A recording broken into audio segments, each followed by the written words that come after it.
Salut à toutes et à tous les amis, on se retrouve pour la review de Raw du 26 février 2024. Et donc pour ouvrir le show, on a eu une petite promo entre Rhea Bloody Ripley and the Man Becky Lynch.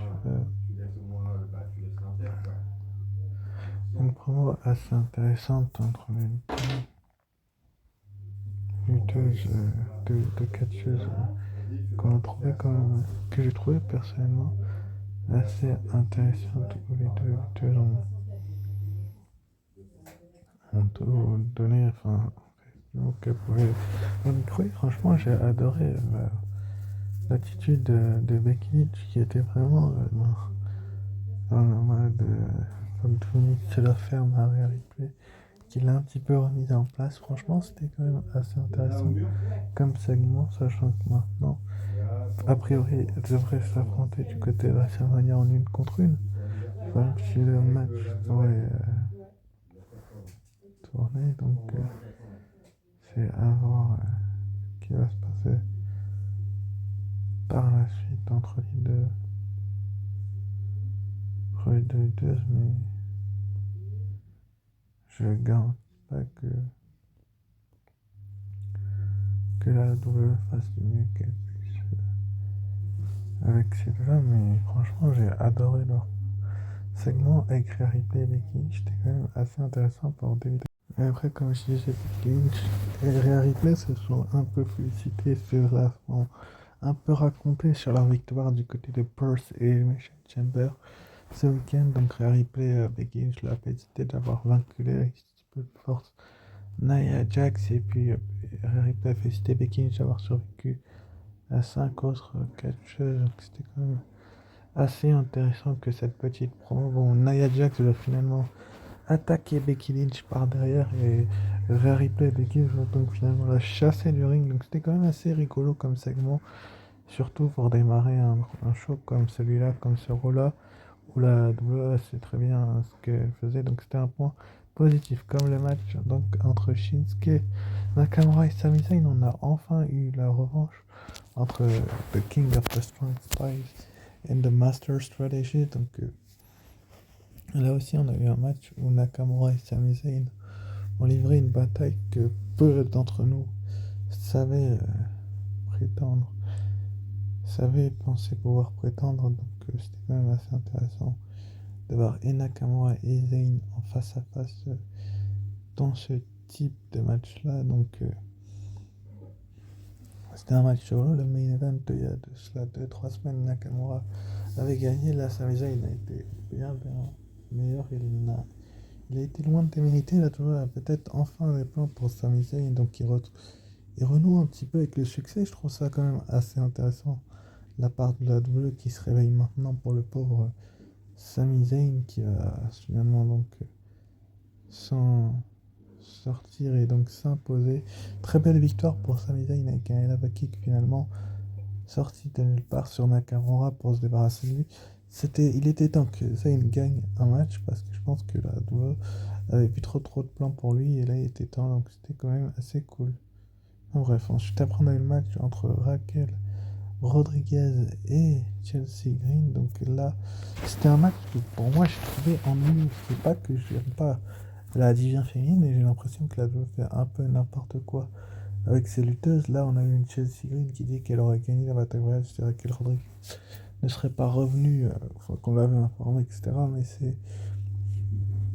c'est vrai qu'elle a pas tort et que c'est un peu réel, mais d'un autre côté aussi, euh, je pense que il savait très bien que Raquel Rodriguez allait revenir, et Chelsea Green était au courant bien avant que la bataille royale ne débute. Il faut savoir que les choses sont un petit peu tournées en avance, je pense. Donc si elle ne l'était pas, c'était pas illogique, mais franchement, j'ai adoré que cette boucherie qui s'est bouffée littéralement une raclée là pour Chelsea Green, avec donc une Terrana Bomb. Donc ça va être la victoire pour Raquel Rodriguez pour finir. Donc elle est de retour et elle gagne ses matchs. Enfin, pour le moment, elle a plein de plans pour WrestleMania. Donc je suis quand même un petit peu gentil avec elle, mais c'est un point négatif neutre.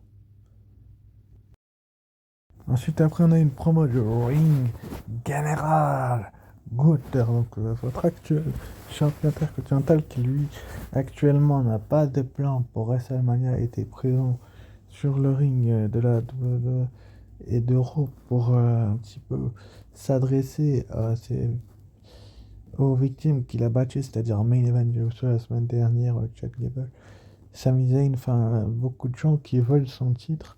Finalement, il va se faire interrompre par The Judgment Day, donc Senior Money in the Bank, Damien Priest, la moitié des choses, par qui Finn Balor, l'autre moitié, Jesse McDonald, et Dominic Mysterio, qui va visiblement lui aussi lorgner sur le titre par équipe. George Dominic, Damien Priest a dit à Gunther qu'il encaisserait sa mallette sur lui, mais c'est quoi l'intérêt de faire encaisser sa mallette à Damien Priest pour le titre intercontinental? Franchement, je trouve ça complètement stupide, pardon, et ça n'a aucun sens. Donc, je vais pas dire ce que je pense complètement, mais là, je sais très bien ce qu'elle fait avec donc Gunther, donc c'est à voir.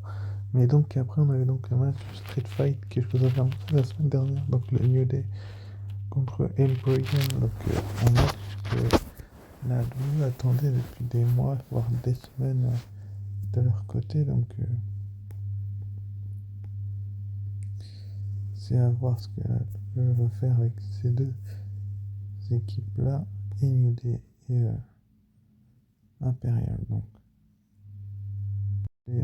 Donc je disais, la réalité qui dure depuis de longs et nombreux mois, donc c'est à voir ce que la WWE va faire. Donc on a Kofi Kingston et Xavier Woods d'un côté qui donnent tout pour un petit peu impressionner les officiels, surtout que c'est des anciens champions par équipe face à Imperium qui sont des anciens champions par équipe de la NXT et qui sont une excellente équipe également. Donc c'est à voir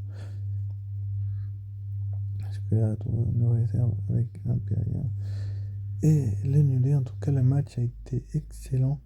Et donc finalement, c'est l'équipe de Giovanni Vinci et Ludwig Kaiser, donc Imperium, qui va remporter la victoire après avoir poussé Kofi Kingston à travers une table et fait leur envoyer Xavier Woods dans le poteau. Puis le Big Kaiser allait faire un roll-up 1, 2 et 3 victoires logiques d'Imperium. Enfin bref, ensuite après donc, on a eu Shayna Baszler et Zoe Stark contre Indy Hartwell et Candice LeRae, elles qui ont perdu l'opportunité au titre par équipe féminin du côté du dernier pay-per-view Elimination Chamber dont je vous avais fait la review la semaine dernière. Là, on a eu le droit à une rencontre que j'ai trouvé quand même atypique et assez bien faite par la WWE où on tout simplement et Shayna Baszler et Zoe Stark et Indy Hartwell et Candice LeRae ont livré une bataille dont elles seules ont le secret. Franchement, j'ai apprécié énormément que cette rencontre, même si elle a été courte, je l'ai trouvée assez courte, mais quand même, on voit que Shayna Baszler et Zoe Stark s'entendent depuis un bon bout de temps quand même. Donc c'est quand même une bonne chose. Bon, elles n'ont pas réussi à se qualifier pour les Chamber et je trouvais ça dommage, mais la rencontre en elle-même était assez bonne et donc finalement avec le Kirifuda Clutch de Shayna Baszler sur Indy Hartwell, c'est donc elles qui vont remporter la rencontre. Une deuxième défaite consécutive pour Indy Hartwell et Candice LeRae, ça fait beaucoup, je trouve personnellement, mais c'est à voir ce que la WWE va nous faire par la suite avec ces deux compétitrices là. Ensuite après donc on a une promo du gagnant du Elimination Chamber masculin de Scottish Warrior, de Scottish Psychopath, Drew McIntyre, qui s'est adressé directement à son adversaire de WrestleMania, le champion du monde poids lourd, Seth freaking Rollins, qui va le rejoindre. Mais franchement, j'ai aimé la promo entre les deux lutteurs. Certes, elle est bonne, mais on a l'impression que Rollins, il a la queue un peu entre deux chaises, c'est-à-dire que d'un côté, il est avec Cody Rhodes à l'aider avec sa confrontation avec la Bloodline.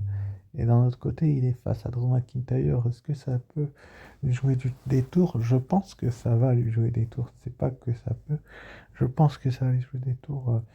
Et que soit Cody Rhodes va le faire perdre à WrestleMania ou peut-être l'inverse. Mais ça, j'en suis persuadé que l'entente entre les deux ne peut pas durer durant des lustres vu la guerre qu'ils ont eue lors du retour à WrestleMania il y a 2 ans de Cody Rhodes. Donc, c'est à voir. On a dans le ring donc un homme qui a battu Cody Rhodes la semaine dernière et un homme qui a perdu contre Cody Rhodes, mais qui est champion du monde poids lourd depuis et qui est au sommet de son art. Mais bon, cette affiche-là, on l'a vu tellement de fois, et c'est ce que je vous disais lors de l'arrivée de Shane Chamber, que elle n'est pas intéressante. Enfin, personnellement, je ne suis pas trop intéressé, sauf si ils arrivent à donner à Drew McIntyre ce qu'il mérite, mais est-ce qu'il a re-signé ou pas, ça on sait pas trop.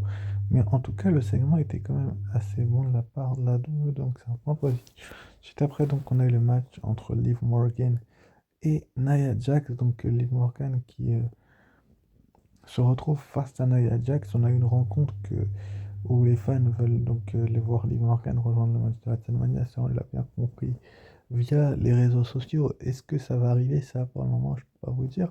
Pour le moment, ce n'est pas le cas à l'heure où je tourne cette vidéo, mais ça peut encore changer. Enfin, personnellement, en tout cas, s'est retrouvé face à Nia Jax après l'attaque qu'elle a subie des mains de Nia Jax juste avant Elimination Chamber. Donc, c'était quand même assez intéressant de voir une confrontation entre ces deux catcheuses. Mais bon, finalement, au moment où Liv Morgan a pris le dessus, il va se passer un truc que je pense que tout type de catcheuse prendrait très mal si ça arrivait souvent dans leur match, voire même les mecs, ça leur arrive des fois aussi et ils le prennent mal. Mais là, c'était vraiment peut-être la goutte d'eau qui a fait un petit peu tourner le vase. C'est qu'après un dive de Liv Morgan, Becky Lynch va l'attaquer.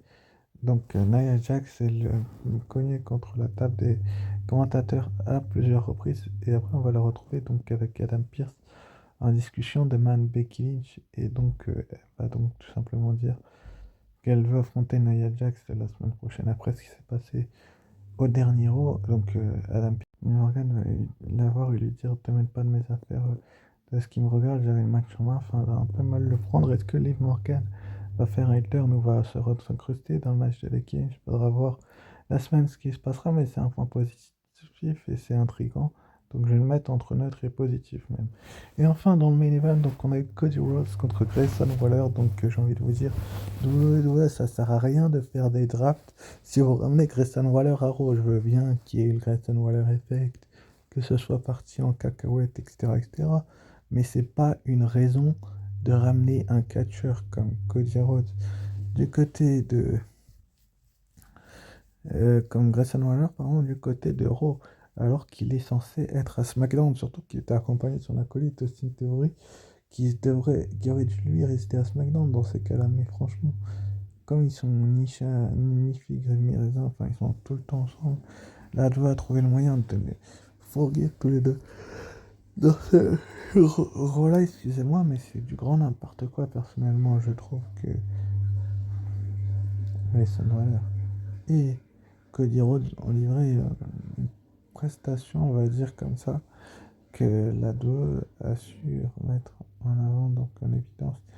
Mais bon, c'est un point positif là aussi, mais je suis déçu de la présence de Grayson Waller. Cody Rhodes va donc remporter cette rencontre avec son Crossroads, et après Paul Heyman va se pointer avec sa sécurité et ça va partir en autre boudin.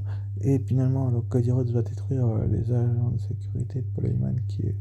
Enfin, bref, c'est intéressant, mais la Bloodline, il force peut-être un petit peu trop avec eux du côté de la WWE. Mais bon, Cody Rhodes les a un peu remis en place là, lors de ce rôle-là. Donc c'est à voir ce qui se passera par la suite. Bon, il sera présent apparemment lors du prochain SmackDown. Donc n'hésitez pas à liker, commenter, partager et vous abonner si ce n'est pas déjà fait. Pour la note du show, je vais mettre un bon 14 sur 20 parce qu'il n'a pas été aussi dégueulasse que la semaine passée. Donc je vais même les montrer à 16 sur 20 et c'était vraiment intéressant ce que la WWE a fait avec Cody Rhodes et puis Paul Heyman en fin de show.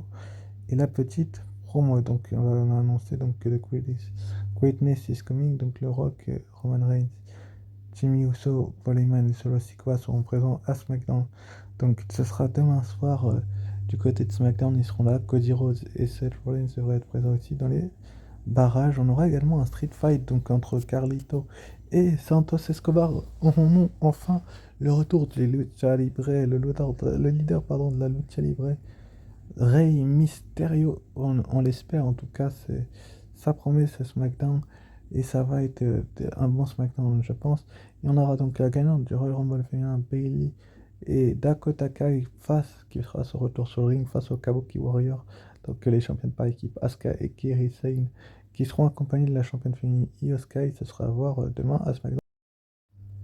Enfin bref, pour ce qui est de la review de ce SmackDown-là, avec les Dakota Kai, les Kabuki Warriors. Contre les Kabuki Warriors, le Santos Escobar, Carito et le Rock et Roman Reigns, qui vont sans doute être confrontés par Cody Rhodes et sans doute être confrontés par Cody Rhodes et le Rock, par Cody Rhodes et Seth Rollins, pardon, lors du prochain SmackDown. N'hésitez pas à le regarder, donc ça promet, on verra bien ce qui se passera. La review aura lieu samedi ou dimanche. Enfin bref, et annoncé donc pour le prochain Raw, qui aura lieu la review jeudi prochain. Donc un match entre Becky Lynch et la force irrésistible Nia Jax. Donc on va voir si les Morgan s'en mêlent ou pas. On aura également main event Jey Uso qui va se retrouver face au gagnant de l'Elimination Chamber masculin Drew McIntyre. Donc les deux gagnants des Elimination Chamber seront présents. Donc n'hésitez pas à liker, commenter, partager et vous abonner. Ciao, bye et à très vite pour une nouvelle vidéo.